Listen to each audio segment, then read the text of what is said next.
Hi everybody. Yep, another review, the usual, episode 7 of STD. Well, it was alright. Not as good as we'd expect, but it was alright. Mud's developed okay. There's a new character, an old but new character. His character's working fine, I must say. It was a good, enjoyable story. But again, I must emphasise it's touching on what we've seen in Star Trek Voyager. We've seen that not only in Star Trek Voyager, we've seen it once. We've actually seen it in Deep Space Nine as well. We've seen it in Voyager twice. We've seen it in Deep Space Nine once. We've seen it in Next Generation twice. I believe it was there twice. Enterprise has only been in there once. And the original season, no, it wasn't in the original season, so I was quite surprised about that. I'm surprised it ain't in the Star Trek fan base, the continued series. It would be a good storyline they could use in that as well. But what I can say is it was a very good one, and those Klingons, yep, they're coming in now. They're coming in all right. I like the new bad guy there. I can't think of his name offhand. Takara or something his name is. I mean, he's alright. I mean, they're not perfect reviews I give you on STD, but we're talking episode, I believe it was episode 6. The thing that makes the milder man's mind scream or something of the title was that. But yeah, it was episode 7. It was very good. It was Mud replaying so he could take over... Yeah, so he could take over the big ship. The new big ship that's somehow crept into the Star Trek universe. They have used this though in, I won't just say it, I have to say it because that's what I do. I say everything I can. It was in, yep, Stargate and Stargate Atlantis. Oh yes, I like those shows fabulously. And yes, this particular idea, as well as the original Star Treks and the other Star Trek shows that carry on developing and appearing every so often in the reruns now, they've used the same ideas. I mean, yeah, we still question the fact that, yeah, they're good stories. They are brilliant stories. They're getting strong, and I am not complaining too much about it. I mean, I still don't like the designer of the Klingons. The Klingons, well, other than who they are still being they are now becoming the Klingons we're used to. They're more aggressive. Well, that Takara one is. He's aggressive. Now that's the type we're used to. We're not used to helium-speaking gerbils. I'm glad the helium-speaking gerbils seem to be fading out now, and now it's getting more aggressive. More of a threat. Oh yes, there's a Klingon. Oh, I've got to run a mile. Nearly, not quite. I'll still look at a Klingon, and if one came running at me, I'd have to laugh at him a few times. And then I'd decide to run. So, yeah, they're getting there. They're getting there. So, with respect, screenwriters, you're picking up. You've developed these Klingons, these new Klingons of this, whatever the universe you want to base Star Trek in. This Star Trek Discovery, in other words, STD. I mean, we are talking about episode 6 or 7. I've watched nearly all of them now. I've only got the last one. I'll be doing a review on that probably tomorrow, I should imagine, because I'm watching that soon.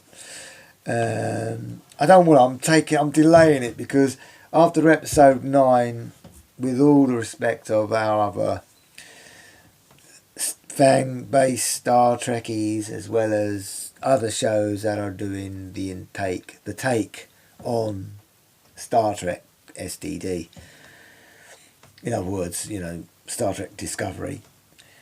With respect to those as well, they do it better than me, I suppose, to more than a degree. I'm only just a newbie on this sort of thing because I like the show and I know practically everything there is to know about Star Trek. I reckon the fan base should do a lot more with it. But I would hate to see them fall on their rear ends. With respect, I'm a follower of the fan base as well. I'd love to do stuff myself, but I don't have the budget. That's what everything's all about. To do filming, you need budget. To do shows, you need budget. Some of my shows, as I've said in previous reviews, they need so much budget. Unless I can sell them right. CBS would like them, so would Fox. But whether I'd sell it to them correctly, I don't know. I've not tried it because I don't want to be disappointed. Yeah, they're very good, especially the Another Limit series, but I won't talk too much about that because there's too much copyright concerns that I have to think about in that particular series. There's a lot of... They're all my original ideas, but unfortunately, because it's taken me so long to produce and write them scripts and the stories, if you may, already some bright spark out there has written something similar to those stories, and it'd be pressed to say, this was my idea originally. I've got the dates, but that don't mean jack diddly squit. In a market of profit, I'll probably fall flat on my face. But other than that, I'm not going to punch my own ideas. But let's get talking about this. I mean, I liked how many times they were repeating. I mean, the plot of the story was Mud, the new reinvented Mud, came into the show. We saw him in episode 4, I think it was, or episode 5. No, I think it was episode 4. And when the new captain and another Starfleet personnel left him in the Klingon prison, it made him angry. And because he was angry, he sought revenge. And he done it in a way which was very good, in a typical Mud way that you'd expect from the original series, which I'm not complaining too much about that. I mean, that was still very good.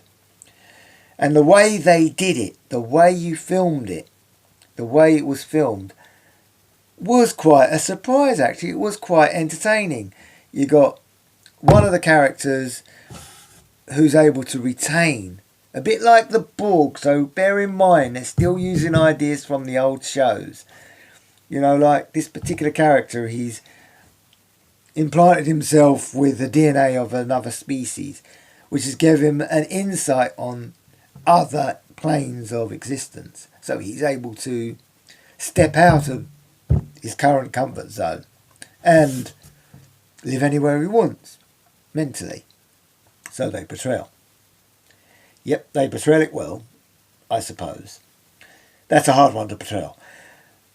So I'll give him due where due's granted on that one. It's all right. And he's the only one that knows what's going on. So he's tried his utmost to warn the crew of pending troubles that were going to happen. And of course we go through replay after replay after replay. Again, as I said, which is touching, that what you'd find in Stargate. I think S&O you actually find that, or I think you actually found it in Andromeda as well. Have to say it. Andromeda was a nice good old show. Sadly enough, I lost that show. Trying to develop more shows, I ended up losing a show that I greatly treasured. But that's neither here or there. I'm not telling people my problems, my life. I'm here to review STD, which I'm starting to hone into it. I like it. It's alright, it's got potential. We do need to do a lot more work on it. Co-writers, producers, you've got to do more work on it. You're developing it well, so keep that work up. Keep that plane of thought. If you keep on that plane of thought, in my opinion, I'm saying this on the opinion that other Trekkies will feel the same way. You know, keep the plane of thought you're using now, and then you will actually anchor another new Star Trek show that people will be able to watch timelessly. Not just us Trekkies, but even the younger generation. I still have it uncomfortable where your producers are still using other shows' ideas like Battlestar Galactica, Andromeda, as we've said. You're using Stargate. That's only to say a few. Space and above is the most potential, but the way you film the fight scenes in space, I think that's the only way you can actually capture it, and that's where you also touch the Battlestar Galactica's revamp. You know, the revamp of Battlestar Galactica, you're using those techniques for such a good show. I mean, a show that's now developing. Hand to heart. Yep, it's developing. I'm looking forward to January when the next shows are going to be released to the outlets, Netflix, Amazon. I don't think Sky's got it yet. I think they'll probably be getting it soon, but I don't know. I haven't noticed if it's on Sky. But Amazon have got it, Netflix have got it, CBS, Fox, obviously, they're the holders of it, and they've got it on their internet and streamlines. And you probably can streamline most of those on YouTube now anyway. It's hard to say because copyright is a tricky thing to touch. Even though everybody, in one way or another, touches copyright regs. They'll copy an idea or take an idea from an existing franchise, turn it around, change it just a tad to make it their own, and therefore only just can they get away with the copyright. But it's the technique of how to do that successfully, because if you do it wrong, guess what? You're going to be bitten in the bum. And I'd hate to see this show. It's halfway through season 1 now. There's a few more shows, I should imagine. I think there was proposed 15 shows or something. No, I think there was actually 18 shows proposed for this new series. Whether that happens after January, if they work on the way they're working now, yeah, I reckon it can do. Season 2 should be a climatic beginning of a new franchise saga within the Star Trek universe. We can only hope. Not only the fan base, but those who follow the newer revamps of the Star Trek. But yeah, it was very good and I've enjoyed it. And I like what they've done with Mudd's character. And I like how the guy's still vindictive as he was in the original series.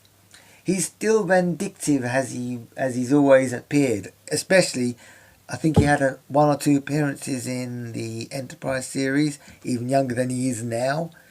So yeah, the potential's still very good there. I mean, but again, but did Stargate steal it from him? From his character? There was a character in Stargate, I think it was season 3 episode, I can't think of something. I think it was season 3 episode 5 where the then SG-1 went to a land and they were all captured, and this guy that was like Mudd decided to make a duplicate robot version of those. I mean, that was good the way they did it. So you had later on, I think they came back in season 5.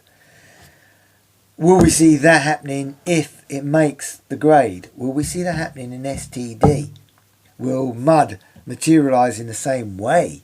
Now that'll be interesting if he does, because it'll make the character even more vindictive, as we already knew he was in the original series, in the original format, in that Star Trek universe. Because I must agree, the universe they're using now defies the universe of the original, the Enterprise and the Next Generation.